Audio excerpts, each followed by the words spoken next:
요한복음 5장 2절에서 9절 말씀을 근거로 해서 베데스다의 기적이라는 제목으로 하나님 말씀 증거하겠습니다.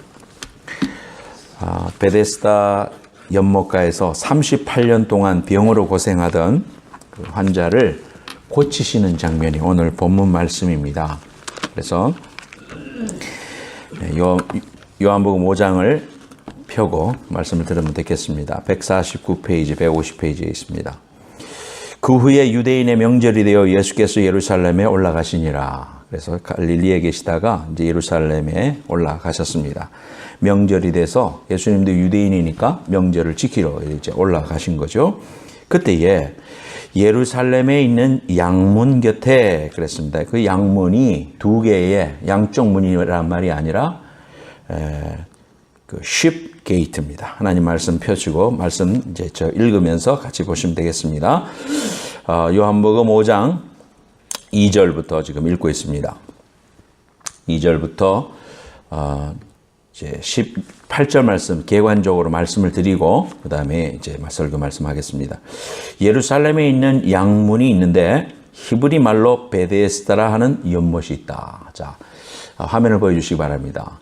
그래서 쉽 게이트라고 문이 있습니다. 문이 있는데 그 문에 제이 집사님 그 쉽 게이트 보여주시면은 스데반 문이라고도 니크네임이 되어 있습니다. 왜냐하면은 사도행전 9장에 보면 사울 앞에서 스데반이 순교했죠. 그때 스데반이 저 문 안에서 돌에 맞고 성문 밖으로 쳐내고 거기에서 돌을 던져가지고 저 문 밖에서 순교를 시킨 자리. 그때에 사울이 그 앞에 서 있었더라. 사도행전 9장에 말하고 있습니다. 그렇게 예수님을 핍박했었습니다. 사울이 그 서 있을 때에 사도행전 8장 9장의 말씀에 보면 사람들이 겉옷을 벗어가지고 그 사울의 발 앞에 두었다 그랬습니다. 이 겉옷을 벗는다는 의미는 자신의 권위와 자신의 모든 권한을 그 사람한테 준다는 의미입니다. 그러니까 이 사울이 하나님을 향한 열정이 있었는데 잘못된 열정으로 인하여 예수 믿는 사람들을 무수히 핍박하고 사람을 죽이는 일에 앞장섰던 그러한 일을 하고 있었다는 사실을 우리가 성경 말씀을 통해서 봅니다. 그러니까 그러한 것들이 일어났던 곳이라서 니크네임이 별명이 스데반 문이다, 양의 문이다 합니다. 왜냐하면 성전 안에선 사람들이 예배를 드리면서 제물을 바쳐야 될 거 아닙니까? 그러니까 양들이 드나들었던 문이다. 그래서 양의 문입니다. 그래서 예수님을 상징하는 어린 양이신 양의 문이 되신 예수여 항상 인도하시고 찬송도 그렇게 하지 않습니까? 이제 양의 문이 있습니다. 저도 성지순례 가서 저 양의 문을 통해서 안으로 이제 들어가 보니까 안나 성당이 있는데 그 성당 옆에 정말로 이 베데스다 유적터가 있는 겁니다. 그 다음 사진 보여주시기 바랍니다. 베데스다 연못이 저렇게 발굴이 돼가지고요. 사람들이 지금 지켜보고 있는데 그 밑에 깊어요. 안으로 깊어요. 그래서 그 물이 그 당시에 연못으로 존재하고 있었다. 예수님 시대에도. 그래서 실제로 존재했던 그 베데스다라는 곳이 있는데 거기 행각이 5이 있었다. 기둥이 이렇게 있고 지붕이 있는 그런 행각이 5개가 있었다.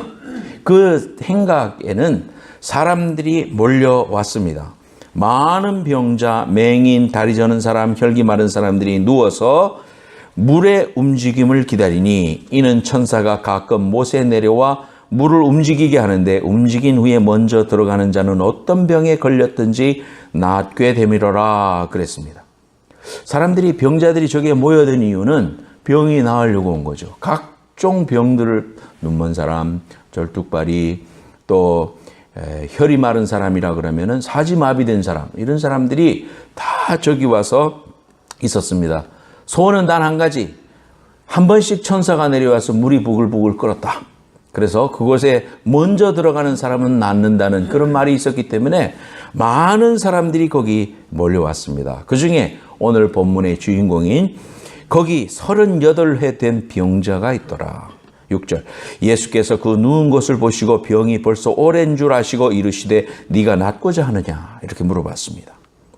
보통 다른 성경에 다른 사람들, 눈먼 사람, 이런 사람 고칠 때는 네가 낫고자 하면은 예, 제가 보기를 원합니다. 신앙 고백을 시켜가지고 병을 낫게 하시는데 여기에는 이 사람이 다른 말을 합니다. 병자가 대답하되 7절 주여 물이 움직일 때에 나를 못에 넣어주는 사람이 없어서 내가 가는 동안에 다른 사람이 먼저 내려갑니다. 이 자신은 38년 동안 여기에 있으면서 수많은 사람들이 자기 곁을 지나갔습니다. 보시오 나 좀 저기 물 끓는데 좀 들어도 보내주시오. 수없이 이야기했을 거 아닙니까? 그러니까 예수님이 왔어도 그저 그런 사람 중에 한 사람으로만 생각했던 거예요. 다윗의 자손 예수여 나를 불쌍히 여기소서 했던 사람은 다른 사람이고 이 사람은 그저 그냥 지나가는 사람인갑다 생각하고 별로 기대도 안 하고 아이고 저게 물이 끓는데 나는 들어 보내줄 사람이 없어가지고요. 참 내가 이 모양 이 꼴입니다. 예수께서 말씀하시기를 8절에 예수께서 이르시되 일어나 네 자리를 들고 가라 그렇게 말씀하십니다. 그러니까 그 말씀을 받자마자 이 사람이 곧 나아서 자리를 들고 걸어가니라. 이날은 안식일이었더라. 안식일에는 지금도 유대인들은 뭐 몇 개 항목이 있어가지고요. 수백 개 항목이 있어서 안식일에는 몇 보 이상 움직이면 안 된다. 왜냐하면 안식을 해야 되니까 사람을 고치는 일을 한다는 것은 이거 말도 안 되는 일이에요. 그러니까 이날은 안식일이니라 이렇게 말한 것은 벌써 예수님이 안식일의 그 법도에 지금 걸렸다 이 말이죠. 10절 유대인들이 병 나은 사람들에게 이르되 안식일인데 네가 자리를 들고 가는 것이 옳지 않다.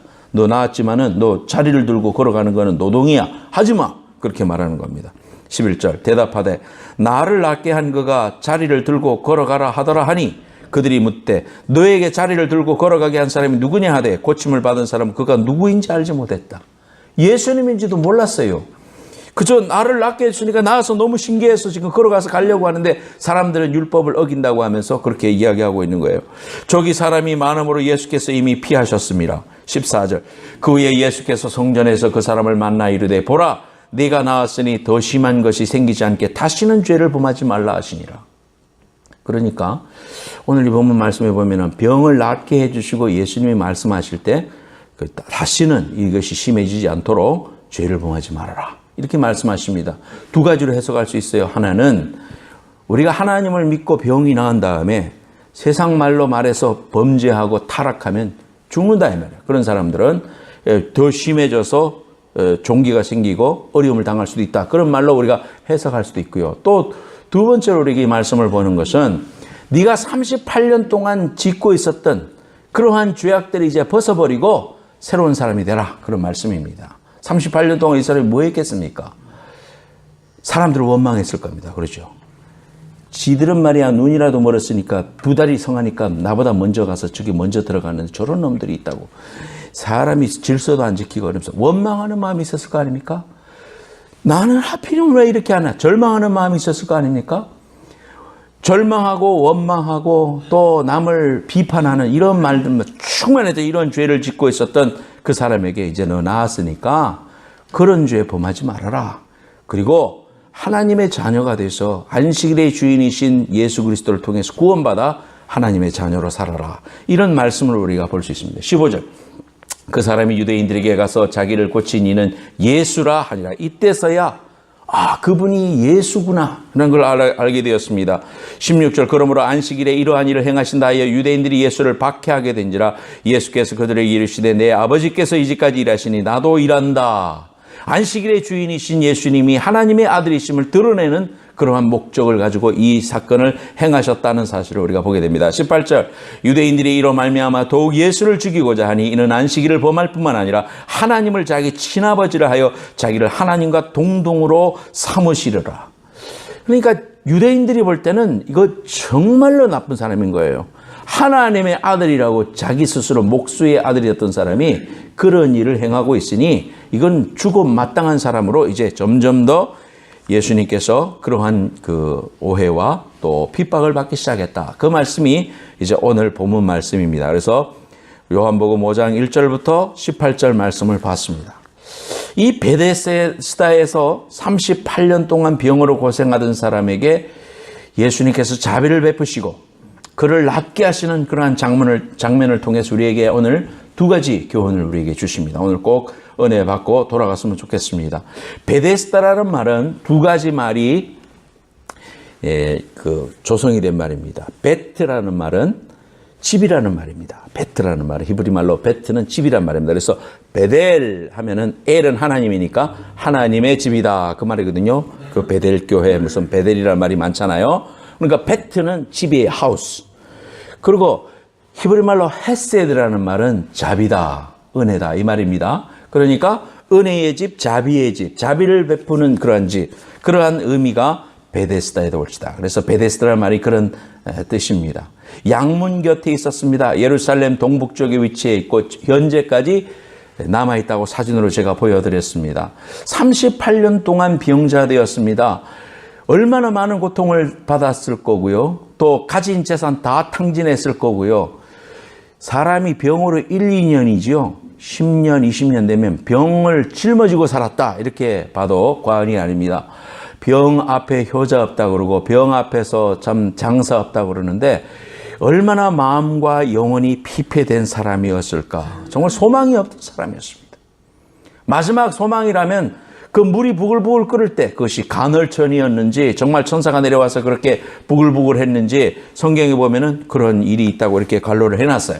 그러니까 거기에 마지막 희망을 걸어보고 그래도 소망이 없었던 나는 이제 안 된다 이런 생각을 가지고 있었던 사람인데 예수님께서 찾아가셔서 그 사람을 찾아가셔서 먼저 예수님이 손을 내밀어 네가 낫고자 하느냐 이렇게 물어보시는 장면을 우리가 보게 됩니다. 첫 번째로 우리가 이 말씀을 통해서 우리가 하나님 앞에 받을 수 있는 귀한 은혜는 첫째로 따라합시다.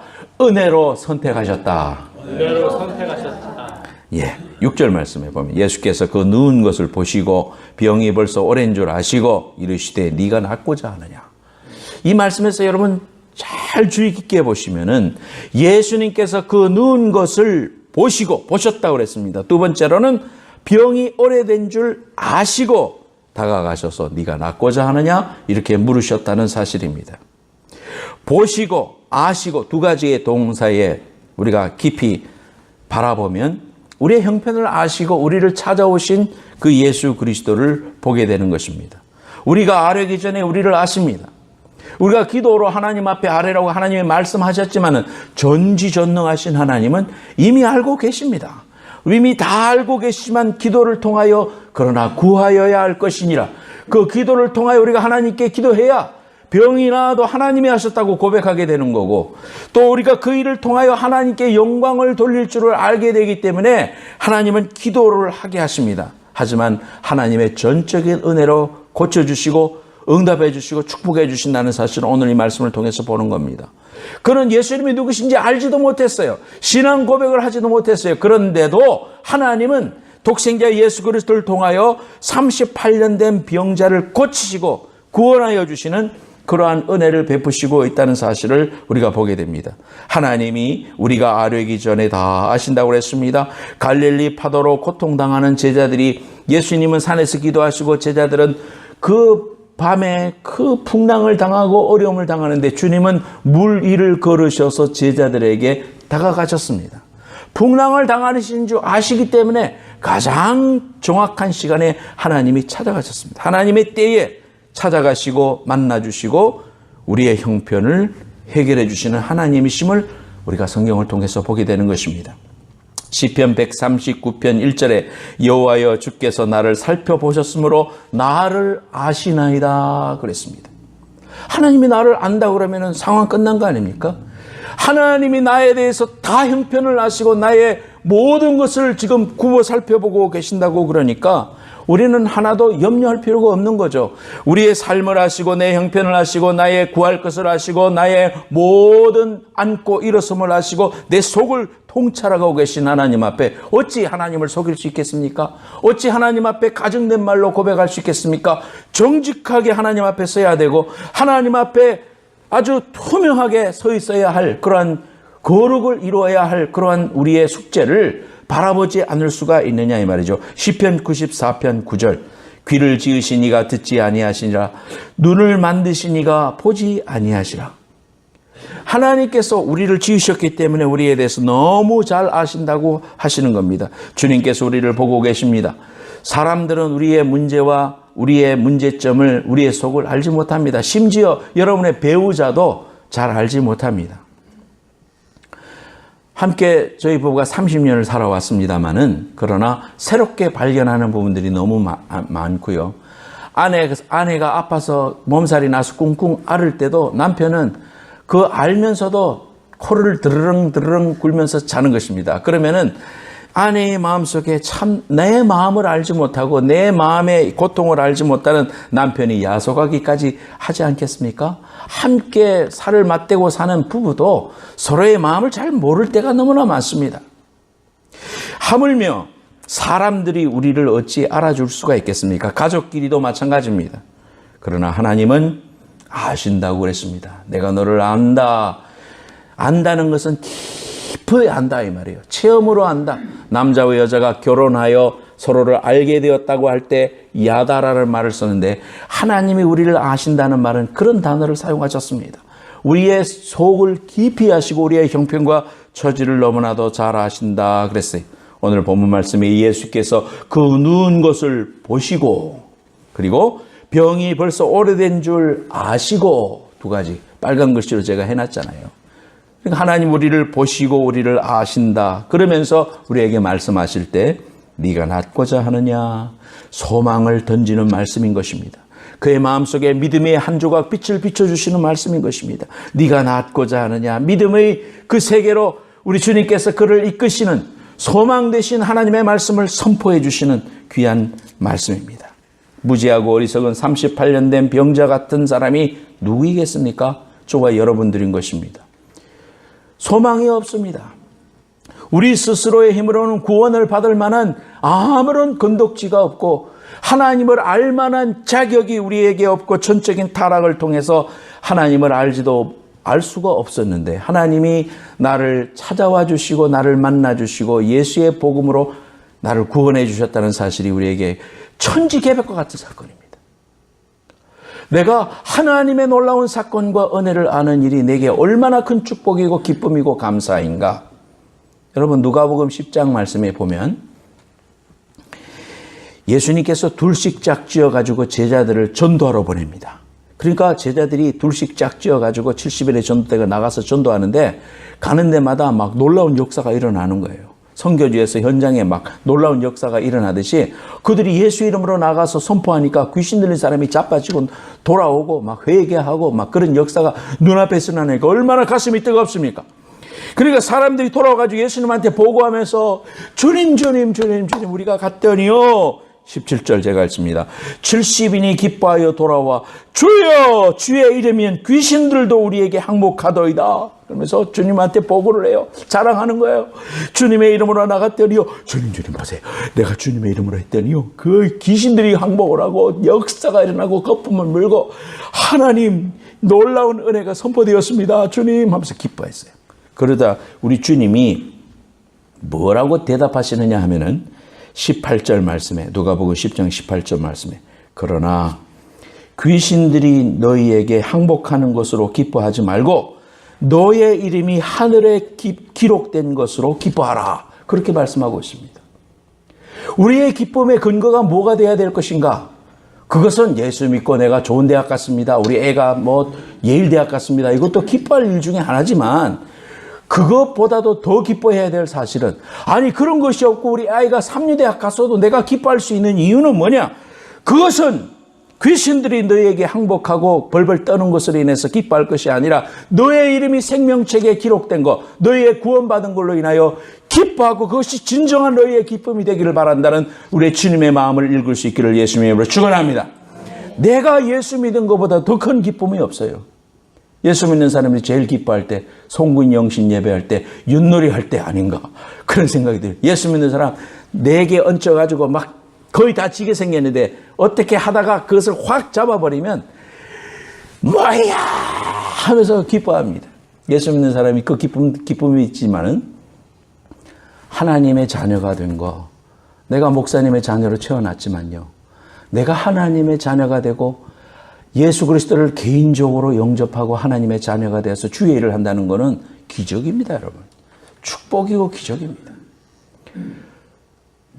유럽의 그 수없는 그 문명들을 바라보면서요, 제 마음속에 자, 이런 모든 문명들도 이것을 호령했던 나폴레옹도, 이것을 선포했던 로마의 시저도 다 사라져갔다. 남아있는 2000년 전의 건물을 바라보아도 그들의 부귀, 공명, 영화는 아무것도 아니더라 이 말이에요.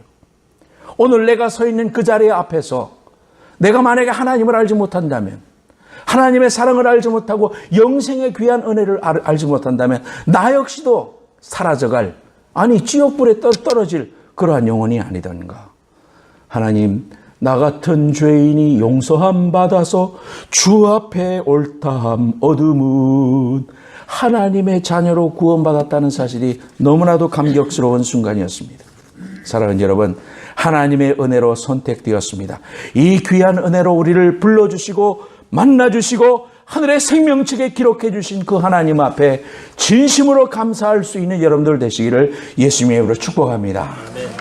두 번째로, 자리를 들고 걸으라 그랬습니다. 자리를 들고 일어나 걸으라. 세 가지 단어가 나와요. 8절에 예수께서 이르시되 일어나 네 자리를 들고 걸어가라.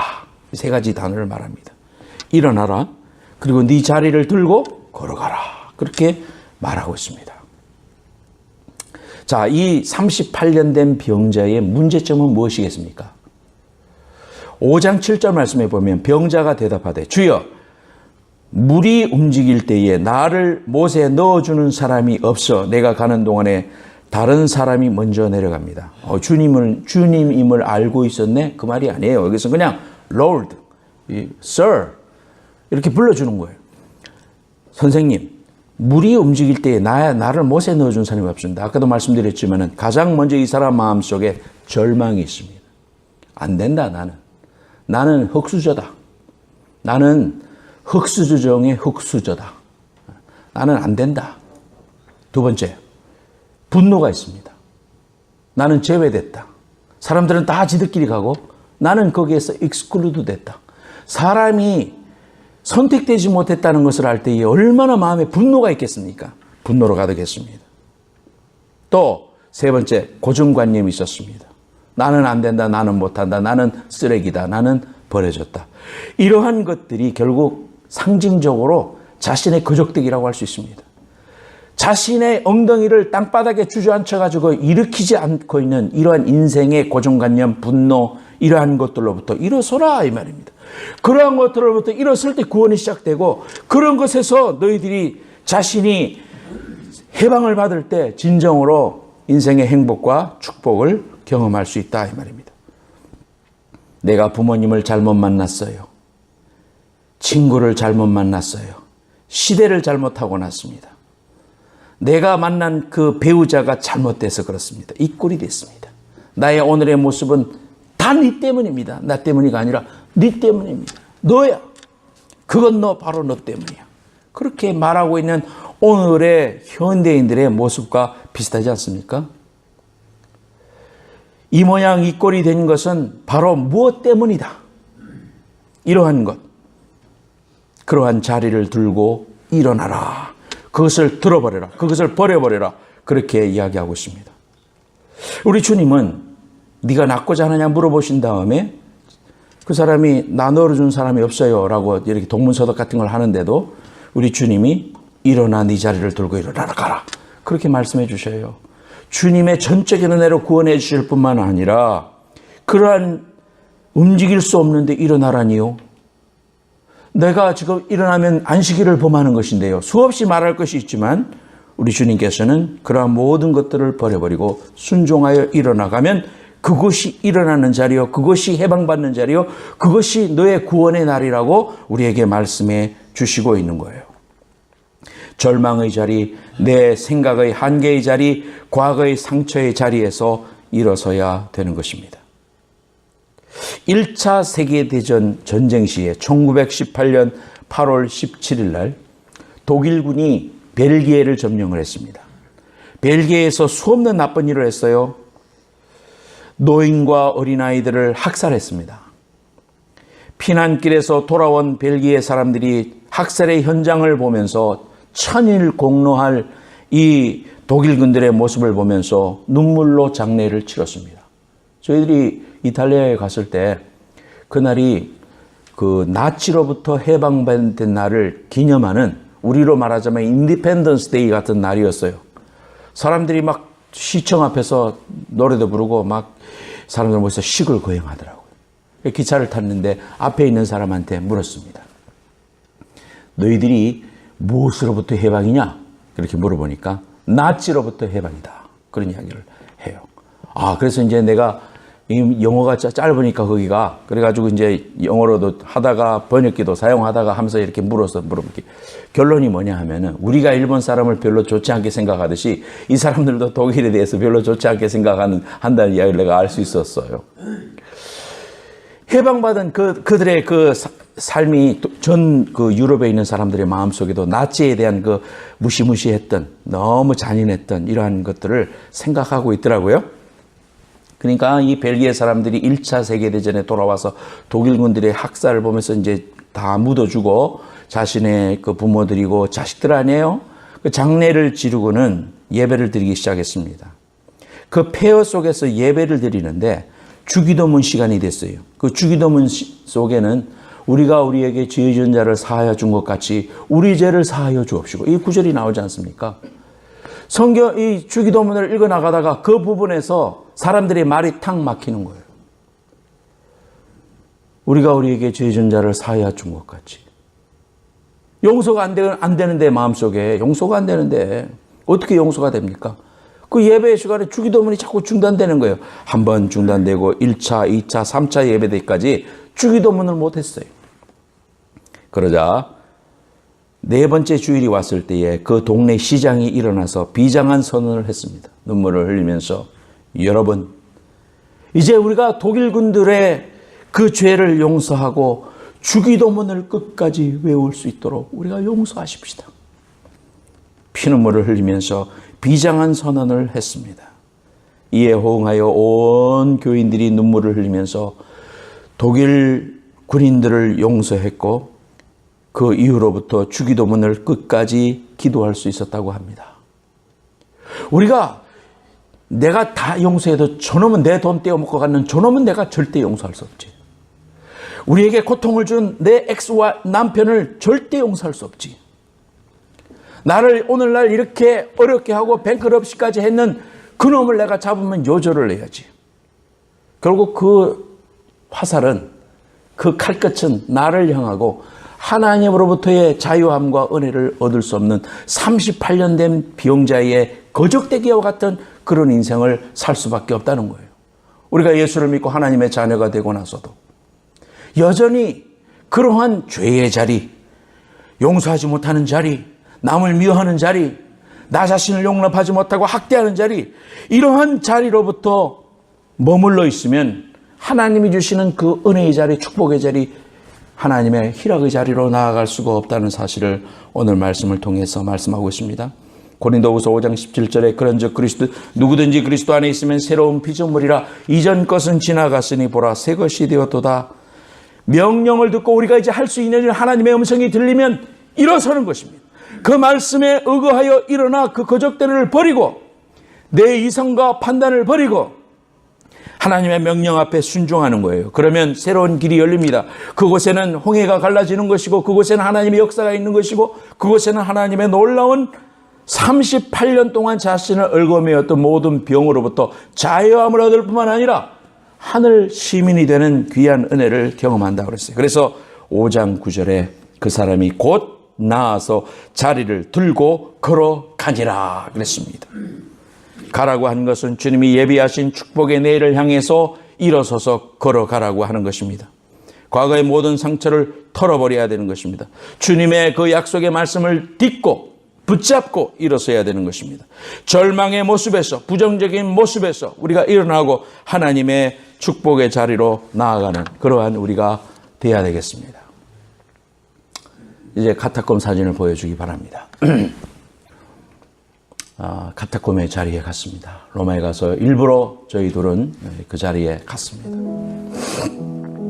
카타콤은요, 여러분 설교를 여러 번 들어서 알지만 네로 황제로부터 시작된 수없는 그 핍박 속에서 신앙을 지키기 위해서 성도들이 로마 바깥의 교외의 지역에 시체들을 묻었던 그러한 장소로 숨어 들어간 것이에요. 뭐 때문에? 신앙을 지키기 위해서. 그러니까 그 장소에 굴을 파고 요만한 봉분을 하고 거기에다 묻고 위에다가 또 밀봉을 하고 거기에다가 비문을 적습니다. 달려갈 길을 다 간 우리 사랑하는 형제 누구누구 참으로 아름다운 모습으로 주님께 갔도다. 뭐 이런 이제 내용들이 쭉 써 있어요. 저 카타콤을 통해 가지고 수많은 사람들이 자기 신앙을 지키는데 장장 200년 동안 카타콤 속에서 자신들이 생활을 하고 그렇게 살아가게 됩니다.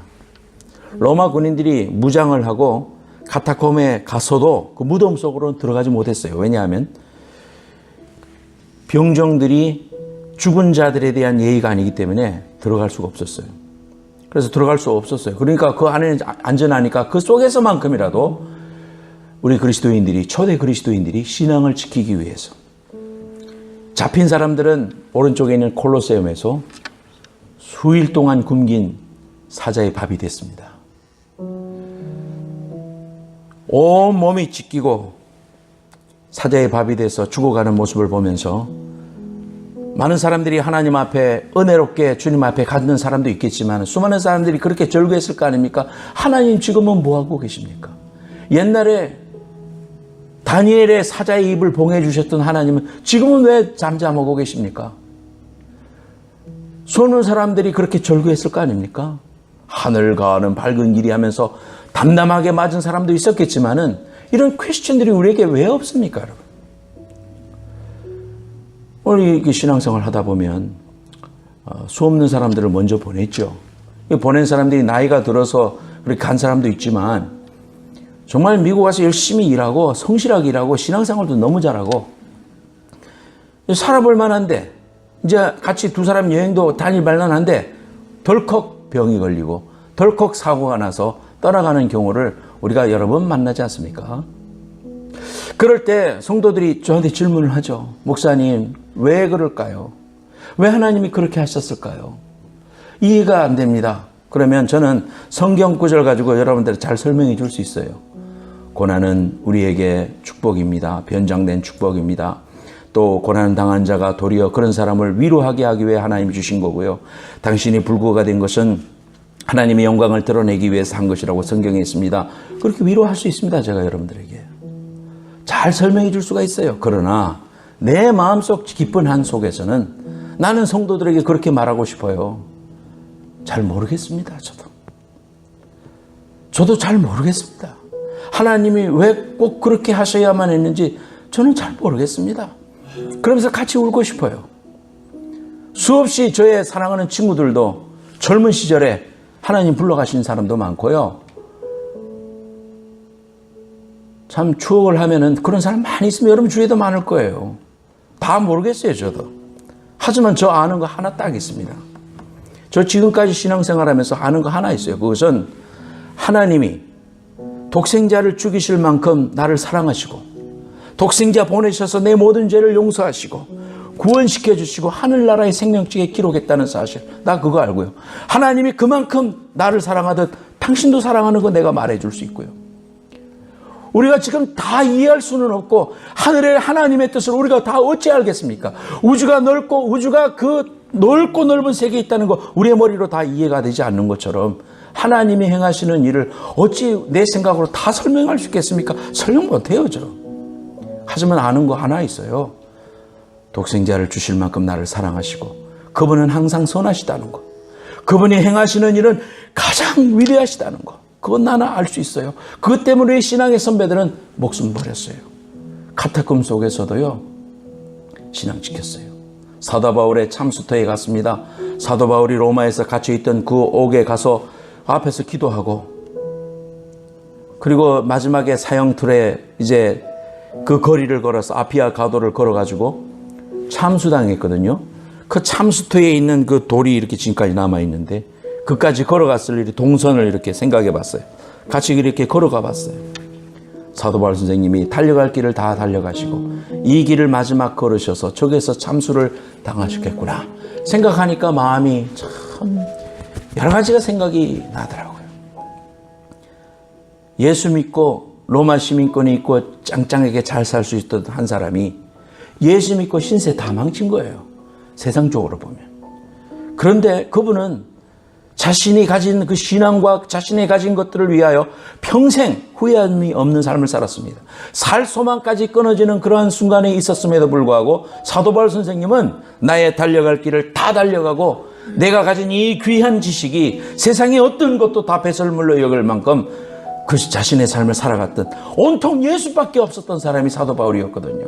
그분의 죽음터 앞에 가서고 콜로세움 앞에 가서 찢겨 죽어가면서도 하나님을 향하여 하늘문을 열었던 스데반처럼 살아갔던 우리의 신앙의 선배를 바라보고 카타콤에 서서 그 설명해 주는 사람 이야기를 들으니까요. 불을 지금 켜놔서 저렇지 불이 딱 꺼지면은 가이드들도 못 나온답니다. 그만큼 미로래요. 예배드리던 장소에 가보니까요. 그 강대상이 있는데 그 옆에 이렇게 숨어 들어갈 수 있는 통로가 또 비밀 통로가 있더라고요. 처음에는 군인들이 못 들어왔지만은 극악무도한 이 황제들이 법을 개정해가지고 이제 무덤까지 들어가서 박멸하라 그랬대요. 그러니까 예배드리고 있는데 로마 군인들이 화폐를 그 들어오는 거예요. 그러면은 촛불을 훅 불어오는 그들이 후다다닥 하면서 자신들의 비밀 통로로 숨어 들어가고 그러면은 이 사람들이 잡으러 왔지만 금방 없어지니까 이제 막 설치할 거 아니에요? 찾을 거 아니에요? 그러다가 사람 못 찾으니까 이 불이 꺼지는 거예요. 불이 꺼지죠. 불이 꺼지는 순간 그 안에 들어왔던 로마 병정들은 이제 갇히는 거예요. 나갈 데가 없어요. 캄캄 절벽에 아무것도 보이지 않는데 어떻게 돼요? 그 사람들도 기진맥진해가지고 쓰러져 죽어가는 겁니다. 기절을 하면 숨어있던 그리스도인들이 살며시 나와가지고 그 로마 병정을 들쳐업고 밖으로 데리고 나가요. 눕혀놓고 입에다가 물수건을 이렇게 묻혀주고 호흡이 있는 것을 확인하고 또다시 숨어 들어갔다고 그럽니다. 그러니까 로마 병정들이 깨어나면 자신의 모습을 보면서 나는 지들을 죽이러 갔는데 저들은 도대체 나에게 생명으로 보답을 했다는 사실 앞에 저들이 도대체 누군가? 저들이 그토록 사랑하고 섬기고 있다는 예수가 어떤 사람인가 궁금해질 거 아닙니까?